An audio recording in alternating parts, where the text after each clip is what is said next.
23 para 1, ótima tarde para você, seja bem-vindo aqui ao Esporte, ótima semana, tem muita informação bacana começando a partir de agora por aqui também. E um dos piores desempenhos da Chapecoense nas últimas temporadas aí, nas 9 primeiras rodadas do Brasileiro, é esse aqui, de 2019. Em 2014 a Chapecoense só foi pior. A gente vai trazer esses números agora para você observar como foi mal o Verdão nessa temporada até agora.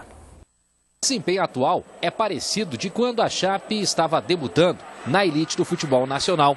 Em 2014, a Chape fez os mesmos 8 pontos deste brasileiro. 9 jogos, com 2 vitórias, 2 empates e 5 derrotas. Aproveitamento de 29,62% e a 15ª colocação.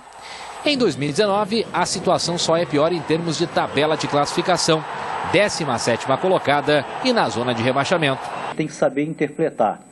Isso a gente não está num desespero. A gente olha a tabela também, a gente percebe que nós estamos apenas a 3 pontos do 11º colocado, a 4 pontos do 10º colocado.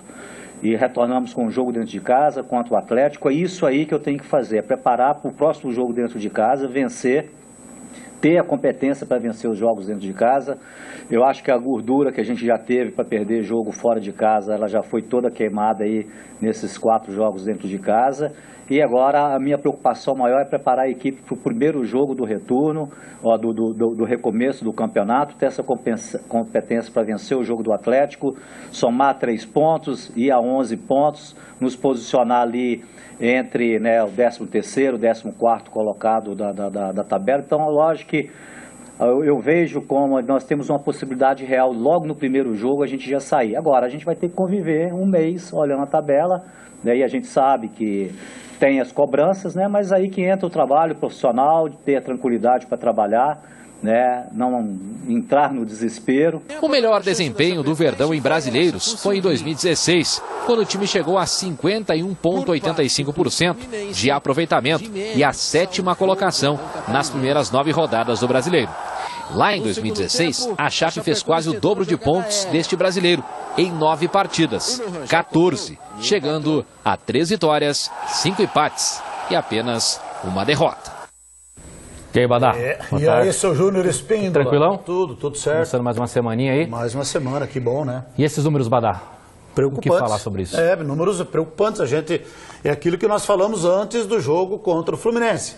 Ganha do Fluminense, toda vez que a gente fosse falar da Chapecoense, a gente ia ver a Chapecoense numa posição melhor na tabela de classificação, fora da zona de rebaixamento, com um aproveitamento melhor no que diz respeito ao número de jogos e de pontos. O aproveitamento é muito ruim, como foi dito na matéria aí, inferior ao de 2014 pelo saldo de gols e pela posição que a Chapecoense ocupava em 2014, que está ocupando agora. É pior o momento agora. Então, fruto de um início ruim da Chapecoense. Não foi bom o início, 9 jogos, apenas 2 vitórias, sendo apenas uma aqui em Chapecó. Então, tudo isso tem que servir de análise dentro da Chapecoense. Os jogadores, a comissão técnica, continuam de férias até segunda-feira de semana que vem, dia 24, mas hoje a diretoria, com certeza, já volta aos trabalhos. Aqueles que eventualmente viajaram no final de semana deverão estar novamente em Chapecó, no clube, e aí tudo isso com muita calma, com muita tranquilidade, com muita serenidade.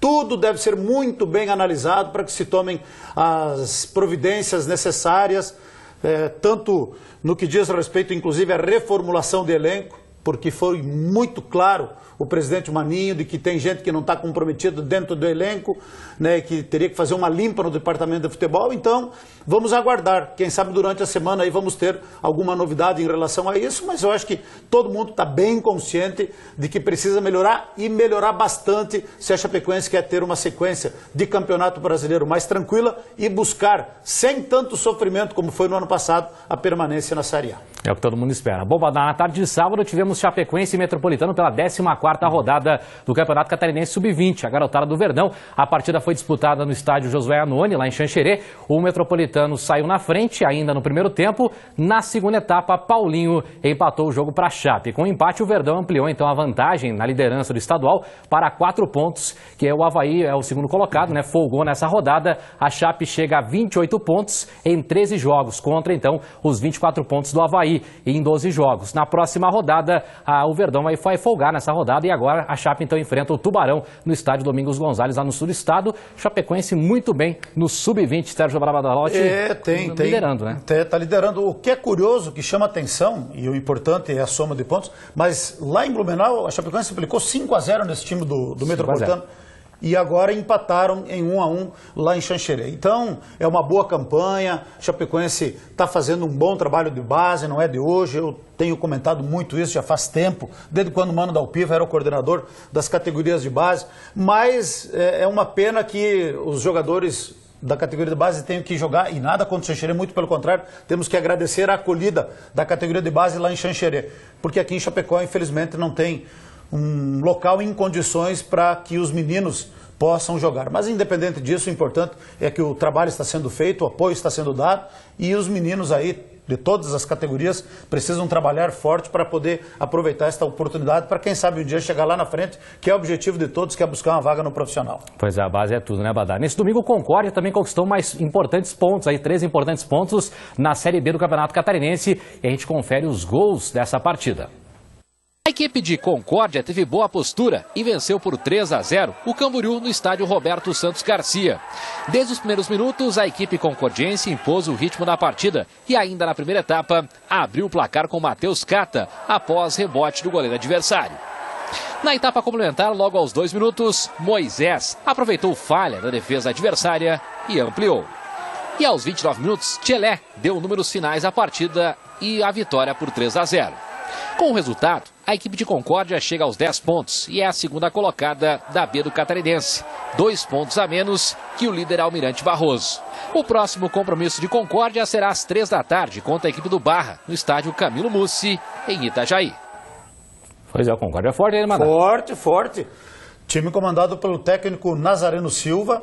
4 jogos, 3 vitórias e um empate, está apenas atrás do Almirante Barroso, lá de Itajaí, que venceu todos os jogos, está com 100% de aproveitamento. Mas o bom disso é que não tem formulismo na Série B. São 10 times, 9 jogos em casa, 9 jogos fora, 18 jogos, os 2 primeiros vão para a primeira divisão e fazem a final do campeonato da segunda divisão.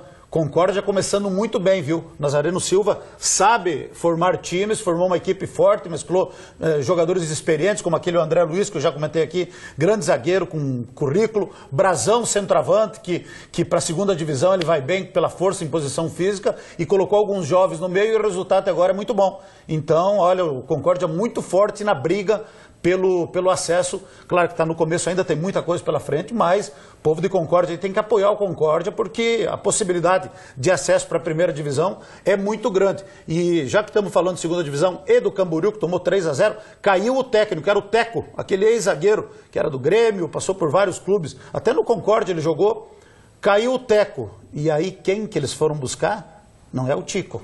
Quem? Mauro Ovelha. Mauro Ovelha. Podia Tico e Teco, né? Uma piada totalmente sem graça, que ninguém entendeu. Desculpa, deixa eu dar risada. Então eu peço desculpas, mas foi boa? Foi boa. Porque Teco e Tico, Tico e Teco... um pouco mais de raciocínio. Exatamente, mas não funcionou. Então pula, Baricorodo. Mauro Ovelha é o nome cotado para assumir o Camboriú na segunda divisão do futebol de Santa Catarina. Ele tá bom, mora ali pertinho mesmo, nós tá morando em Itapema. Tá tranquilinho, né? Tá tranquilinho. É, Mauro Ovelha, grande Mauro Ovelha.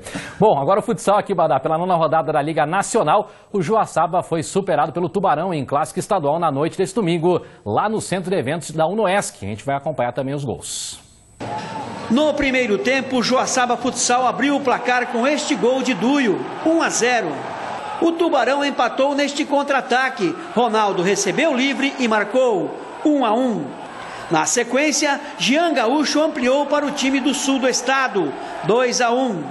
No segundo tempo, Serginho passou pelo marcador e marcou mais um para o Tubarão, 3-1. Neste lance, Adriano descontou para o Joaçaba Futsal, 3-2. E para fechar, Jed roubou a bola e definiu o marcador. Final, Tubarão 4, Joaçaba Futsal 2. Derrota dentro de casa nunca é um bom negócio, né? Mas é clássico, o Tubarão também tem força no futsal aí na Liga Nacional. Então, que Joaçaba possa se recuperar na próxima rodada, mas Liga Nacional de Futsal é uma competição muito difícil, porque é a principal competição